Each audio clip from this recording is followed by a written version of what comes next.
Olá pessoal, então vamos continuar a nossa leitura do capítulo 3 aqui do livro de Epidemiologia Básica e a gente vai tratando dos diferentes tipos de estudos. A gente já começou falando dos estudos observacionais, já tratamos vários deles, estudos transversais, estudos descritivos, ecológicos, caso-controle, e agora a gente vai falar dos estudos de coorte. Para acompanhar os outros estudos, você pode ir na playlist aqui e ver os vídeos anteriores.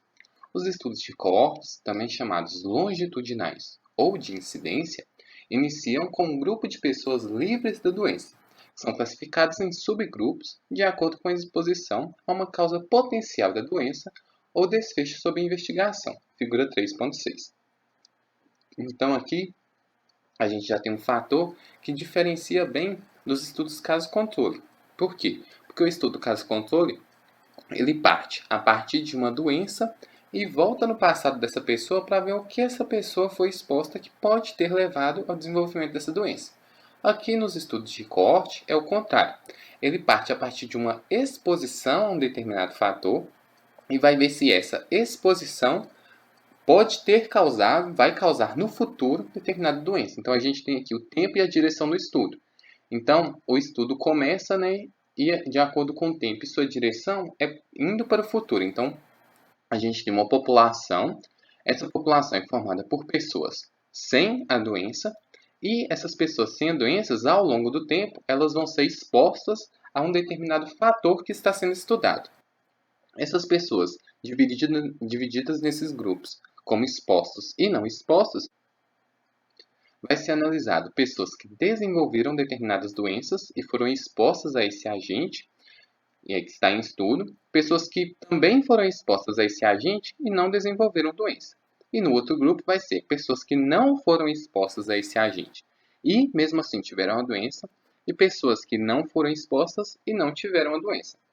Então, um exemplo bem claro que a gente pode ver disso, e é o exemplo mais dado, é, por exemplo, pessoas que fumam. Então, a gente pega uma população de pessoas que fumam, então pessoas que fumam e não possuem câncer de pulmão ainda. Então, inicia um estudo com essas pessoas que fumam e não possuem câncer de pulmão, e também pessoas que não fumam. Então, são os grupos expostos e não expostos. Expostos são pessoas que fumam, não expostas, pessoas que não fumam. Então, aqui ninguém tem a doença, ninguém possui câncer de pulmão. Dessas pessoas que não possuem câncer de pulmão, tem algumas que fumam e algumas que não fumam. Das pessoas que fumam, algumas vão desenvolver câncer de pulmão, algumas não vão desenvolver câncer de pulmão. E das pessoas que não fumam, algumas vão desenvolver câncer de pulmão por outra causa, que não foi o fumo, e outras pessoas não fumam e não vão desenvolver o câncer de pulmão. Então, a numerologia dessas pessoas, desse grupo estudado, vai ser feito e assim vai se observar esse estudo de coorte, então, ao longo do tempo. Então, quando se começou o estudo, ninguém tinha câncer de pulmão. No final, algumas pessoas vão ter câncer de pulmão. Então, ao longo do tempo, a exposição vai se estudar a relação entre a exposição ao cigarro e o câncer de pulmão. Então, é um exemplo bem dado em relação a esses casos de coorte. As variáveis de interesse são especificadas e medidas e a coorte inteira acompanhada com o objetivo de ver o surgimento de novas causas da doença ou outro desfecho diferente entre os grupos, conforme a presença ou não de exposição. Em virtude de os dados coletados fazerem referência a diferentes pontos no tempo, os estudos de coorte são longitudinais, fato que os torna semelhante aos casos controle. Os estudos de coorte são chamados de estudos prospectivos, mas essa terminologia é confusa e por isso deve ser evitada. Como mencionado previamente, o termo prospectivo refere-se ao momento da coleta de dados e não à relação entre exposição e efeito, doença. Assim, os estudos de coorte podem ser tanto prospectivos quanto retrospectivos. Os estudos de coorte fornecem a melhor informação sobre a etiologia das doenças e a medida mais direta do risco de desenvolvê-la. Embora conceitualmente simples, os estudos de coorte são bastante caros porque podem requerer longos períodos de acompanhamento, visto que a doença pode ocorrer após uma exposição prolongada. Por exemplo, o período de indução para a leucemia causada por radiação, isto é, o tempo necessário para uma causa específica produzir um desfecho, é de muitos anos, sendo, portanto, necessário acompanhar os participantes por um longo período de tempo. Entretanto, no caso do tabagismo, por exemplo, muitas pessoas têm esse hábito estável e as informações sobre exposições no passado podem ser coletadas no momento da definição do coorte. Em situações de exposições aguda, a relação causa-efeito pode ser óbvia, mas estudos de coorte são também usados para investigar efeitos crônicos ou tardios. Como os estudos de coorte iniciam com pessoas expostas e não expostas, as dificuldades em medir as exposições determinam a facilidade com que o estudo será conduzido. Se a doença for rara, tanto no grupo exposto quanto no grupo não exposto, pode ser difícil assegurar um grupo de estudos suficientemente grande. Os gastos de um estudo de coorte podem ser reduzidos utilizando-se como parte dos procedimentos de acompanhamento dados coletados de rotina sobre morbidade e mortalidade, tais como registros de doença ou de óbito. Um exemplo é o estudo de saúde das enfermeiras, quadro 3.4. Então aqui a gente tem o quadro 3.4, que mostra para a gente o estudo sobre a saúde das enfermeiras. O alto custo de uma coorte é um fator que mais dificulta a realização desse tipo de estudo. Em vista disso, alguns métodos têm sido desenvolvidos para torná-lo mais barato. Em 1976, 121.700 enfermeiras casadas com idades entre 30 e 55 anos iniciaram a pesquisa de saúde das enfermeiras. A cada 2 anos, questionários auto-aplicáveis eram enviados para essas enfermeiras, que forneciam informações sobre o comportamento saudável, história médica e reprodutiva. A proposta inicial desse estudo de coorte foi avaliar os efeitos do uso de anticoncepcional oral sobre a saúde. Os investigadores testaram seus métodos em um pequeno subgrupo de coorte e obtiveram informações sobre o desfecho de doenças através das informações rotineiras de saúde. Além de estudar a relação entre o uso de contraceptivos orais e o risco de câncer de mama e ovário, eles também poderão avaliar a ocorrência de outras doenças nessa coorte, como doença cardíaca e acidente vascular cerebral, AVC, e a relação entre fumo e o risco de AVC, como mostra a tabela 2.3. Embora o AVC seja uma causa rotineiramente comum de óbitos, sua ocorrência é rara entre mulheres jovens. Isso requer uma coorte com grande número de participantes para estudá-la. Uma vez que os estudos de coorte recrutam pessoas saudáveis no seu início, é possível avaliar uma grande variação de desfechos, em contraste com o que pode ser alcançado nos estudos caso e controle. Por exemplo, o estudo de coorte de Cunningham, iniciado em 1948, investiga fatores de risco para um grande número de doenças, incluindo doença respiratória e cardiovascular e alterações musculoesqueléticas. Estudos em larga escala, similares ao de Cunningham, têm sido iniciados na China. Características demográficas básicas, história médica e principais fatores de risco cardiovascular, incluindo média da pressão sistólica e peso, foram obtidos de uma amostra representativa de 169.871 homens e mulheres com 40 anos ou mais de idade em 1990. Os pesquisadores planejam seguir essa coorte regularmente. Um tipo especial de coorte é o estudo de gêmeos idênticos, onde o fator de confusão atribuído à variação genética entre pessoas expostas e não expostas para um determinado fator pode ser eliminado. Tais estudos têm proporcionado fortes evidências sobre a relação causa e efeitos para doenças crônicas. O sistema sueco de registros de gêmeos é um bom exemplo de tipo de fonte de dados que pode ser utilizado para responder inúmeras questões epidemiológicas. Estudos de coorte histórico. Os custos podem ser ocasionalmente reduzidos utilizando uma coorte histórica. As pessoas são identificadas a partir de registros de exposição no passado. Por exemplo, têm sido utilizados registros entre membros das Forças Armadas que estiveram expostos a resíduos radioativos em locais de testes de bombas nucleares, visando examinar o seu possível papel causal no desenvolvimento de câncer nos últimos 30 anos. Esse tipo de investigação é chamado de estudo de coorte histórica, porque todos os dados sobre exposição e efeito, doença, são coletados antes do início do atual estudo. São amplamente utilizadas em estudos sobre o câncer ocupacional.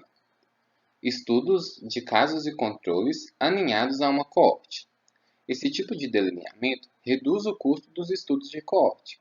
Casos e controles São ambos escolhidos a partir de uma coorte previamente definida, para os quais algumas informações sobre a exposição e fatores de risco já estão disponíveis.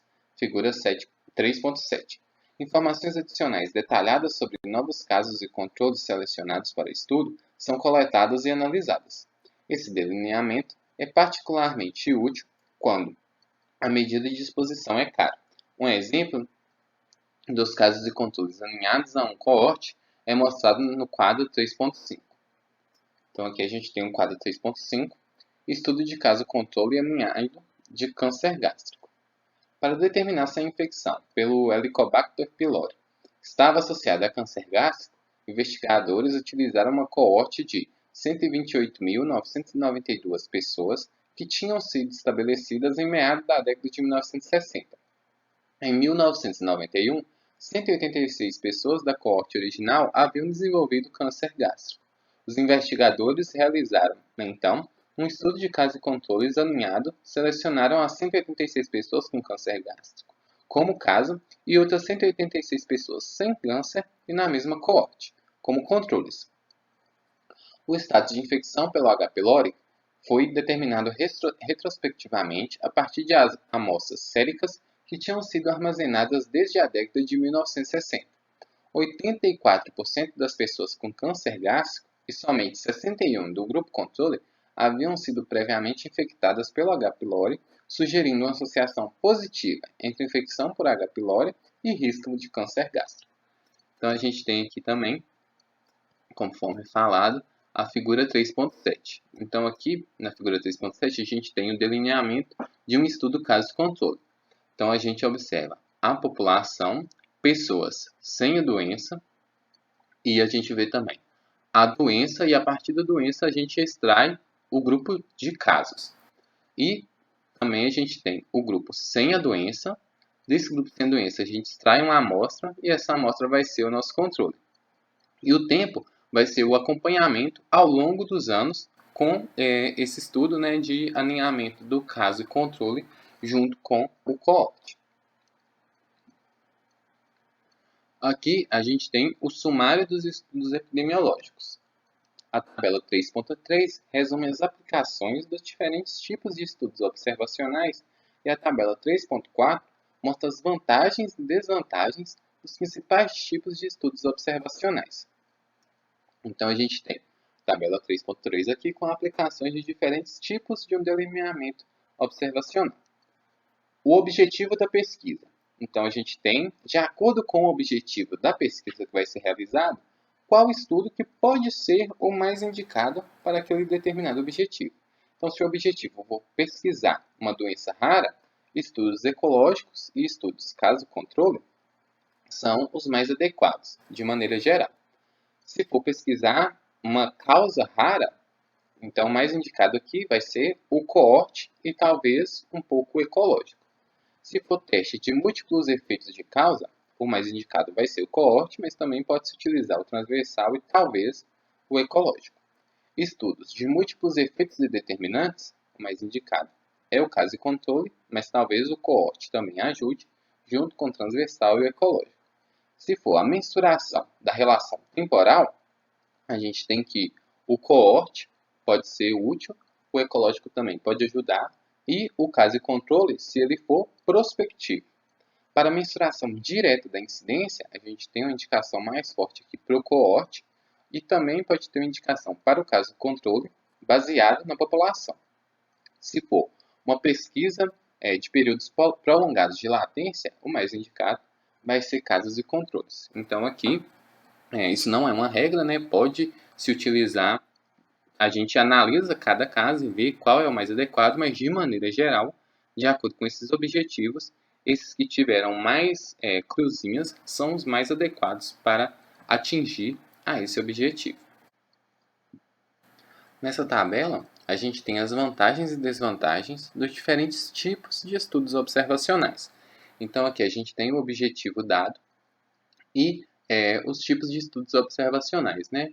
INA é não aplicável. Então, a probabilidade de viés de seleção não é aplicado no ecológico, no transversal é média, no caso controle alto, no coorte baixo. De viés de memória no ecológico não se aplica, transversal é alta, controle alta e coorte baixa. Perda do acompanhamento não se aplica no ecológico nem no transversal, é baixo no coorte, é alto no coorte e baixo no caso e controle. Confundimento, que no ecológico é alto, no transversal e caso e controle é médio e no coorte é baixo. Tempo requerido é baixo no ecológico, média no transversal e caso e controle e alto no coorte. E o custo no ecológico é baixo no transversal e caso e controle é média e no coorte é alto. Espero que vocês tenham gostado. Então aqui a gente finaliza essa primeira parte, onde a gente trouxe esses estudos observacionais que foram tratados no capítulo. E no próximo vídeo a gente vai continuar a leitura desse capítulo trazendo a epidemiologia experimental. Então muito obrigado por ter assistido. Deixe seu like, se inscreva no canal. Muito obrigado por ter assistido e até o próximo vídeo.